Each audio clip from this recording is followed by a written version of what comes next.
Bonjour Vincent, Bonjour. bienvenue. Avant de nous dire s'il y en aura davantage des introductions en bourse, les dernières là, qu'il y a eu cette année, il n'y en a pas eu beaucoup, mais celles qu'on a eues, est-ce qu'elles étaient positives, encourageantes? Ah oui, c'était particulièrement encourageant parce que, comme vous l'avez dit, il y a eu peu d'introductions en bourse cette année, mais c'était également le cas les 2 dernières années. En revanche, elles partagent toutes un élément commun, c'est que quand on regarde la performance des titres une fois cotés, elles sont toutes avec des très fortes croissances. Donc ça change complètement la donne parce que bien évidemment, on est en fin d'année 25, mais on se projette déjà, c'est l'exercice sur l'année prochaine. Et quand les investisseurs ont gagné de l'argent sur les opérations, ils regardent bien évidemment les entreprises qui se présentent à eux avec un œil forcément plus favorable. Bon, quel secteur risque de connaître des introductions en bourse? Quel type d'entreprise? Alors, comme vous l'avez dit, en fait, on est assez actif sur le secteur des introductions en bourse de PME de croissance. Concrètement, on travaille là aujourd'hui sur 3 dossiers d'introduction en bourse pour le premier semestre 26.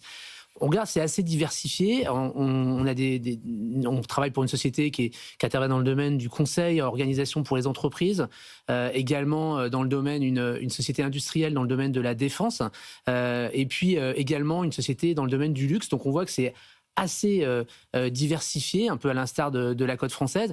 Peut-être ce qu'elles ont en commun, contrairement à la phase qu'on avait pu connaître juste après le Covid, elles ont toutes une maturité en termes de résultats. C'est des sociétés qui gagnent de l'argent, qui sont rentables. Ça n'a pas été forcément le cas sur cette vague où on a vu beaucoup de sociétés des énergies nouvelles qui venaient avec des plans de croissance importants, mais pas encore de rentabilité.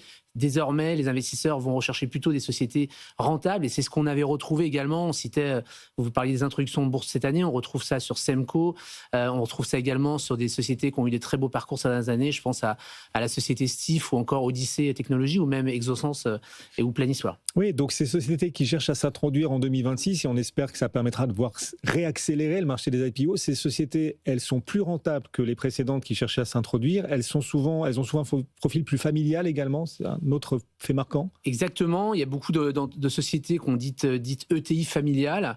Qu'est-ce qu'elles viennent chercher en bourse? C'est une capacité en fait de prolonger, de développer l'entreprise sans la vendre, puisque c'est souvent une des alternatives. On sait qu'il y a un gros enjeu dans les années qui viennent de transmission, de génération. Donc la bourse est une des réponses. On le voit également, on a eu l'occasion cette année de fêter les 30 ans d'un groupe comme Interparfums ou également les quelques décennies d'un groupe comme LDC. La bourse permet en fait pour les ETI familiales qui souhaitent voir perdurer l'entreprise au travers des générations de continuer à développer l'entreprise sur le long terme. Donc ça, c'est un des éléments.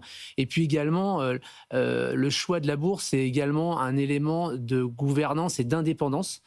Puisque un des avantages de la cotation par rapport à d'autres modes de financement, je pense par exemple au capital développement, private equity, c'est qu'il n'y a pas de pacte d'actionnaires, il n'y a pas de fonds au board, en fait.